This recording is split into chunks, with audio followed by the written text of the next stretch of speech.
I reckon you should try doing it with the room full, but without the mic. Yeah. Because it limits what I can do. Because I can't Background. You can always do it in the pocket. Yeah.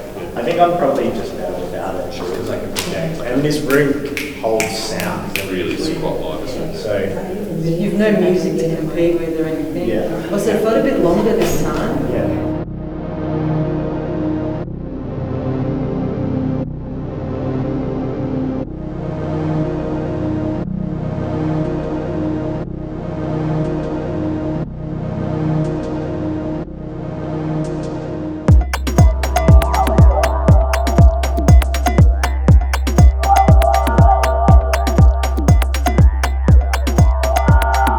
I was excited at first because I thought that it would be, something a little bit outside my usual themes or my usual, style of writing. But then as I really buckled down into it, I started to panic a little bit because I think in my head I had an idea of what I thought people wanted and what I thought the gallery wanted. And I was trying to force something that just wasn't coming naturally. And then when I let go of that and I just wrote in my own voice as I would normally, it flowed much, much easier. To find the truth, I close my eyes to summon your image, transported across plains infinite and brimming. First I hear embers burning, the low crackle of coal or wood on the stove, the whisper of wheels spinning yarn of all colors, rain beating on roofs, pooling and dripping outside misted windows onto pale yellow primrose. I can't speak for women in this. I can't put this out as this is my manifesto about what this woman is thinking, and and so I was just like, I'm just here to pose some questions of what if the princess doesn't want to be rescued? What if she's okay without me? Spike unicorn, so dumb. Spike thinks Earth is flat just because carpet is.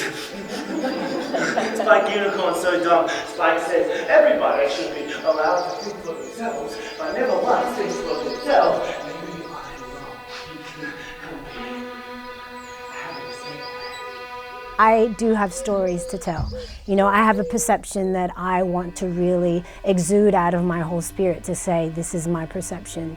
And it was this whole thing again, like, am I the unicorn? Am I going to write a whole thing of my perception as the unicorn? And then that's when I saw, the unicorn can be a modern woman.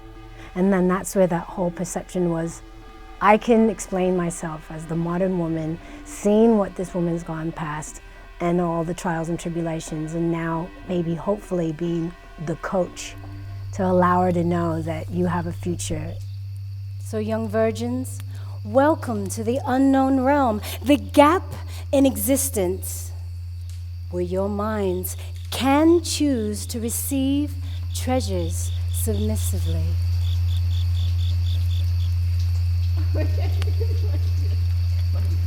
I noticed this monkey in almost every frame, and I was just like, what are you doing, monkey? What are you doing? And I was speaking to one of the other artists, Mira, about this monkey, and and we just kind of jamming ideas, and next minute I knew that sort of sense of mischief that I resonate with was right there, and I was just like, okay, you and me, monkey, you and me.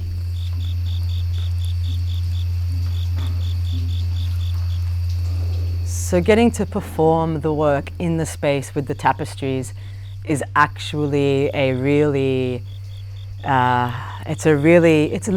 of a moving experience actually, because I feel like so often we don't get to respond to the images that are around us on a day-to-day basis. And I'm surrounded by this woman that I see as being trapped. Here she holds both banner and horn, strength in her stance, bold in her form. What of the woman who has no need for unicorns, who have known they're imagined like the gift of virginity? And what of the unicorns, still seeking their virgins, verging on a violence not evident in a tapestry so fantastic, but present in every fiber of the masculine weight? Here, let's unravel a corner, just there, just there. I'll show you what happens to the women who dared to counter those dominant narratives.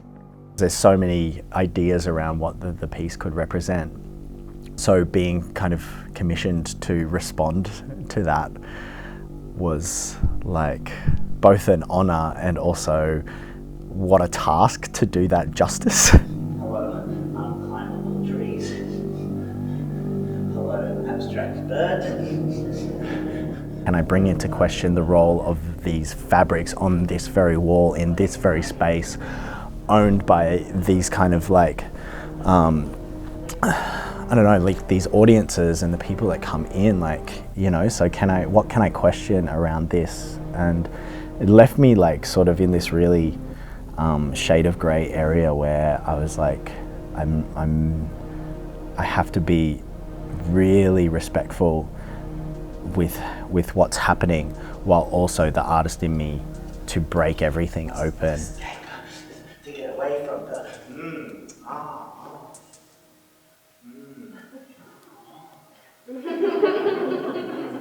Monkey says that. Monkey has an escape plan. When you do all the stages of your senses, know that your future is looking at you going, this is what you've created. You've created the different mounds to move a positive to another generation, which is how many years later to who I become, you know, so it's, yeah, it was a powerful moment for me. Hear ye, lend me your ears, my lady, I am your future. And I had to be cautious because, yes, I'm a feminist and yes, I'm an activist, but at the same time, I love creating lyrics or words that you're not necessarily teaching people. That's not my right. So I thought how to be humble, how to portray a story of just what I feel from her and not be there to teach anyone. Connecting your mind, your body and spirit to an internal harmony. This is your moment, young virgin. You are the seeds of evolution. It had excitement, it had, oh wow, I have to prove myself with this piece. Then chill out, stop overthinking, and just enjoy art. You know, as an artist who is outspoken, can actually close doors to the creative establishment.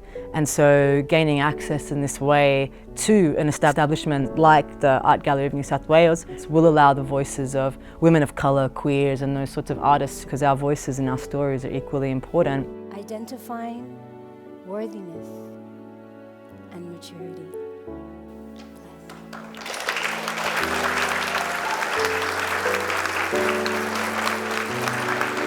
Bless.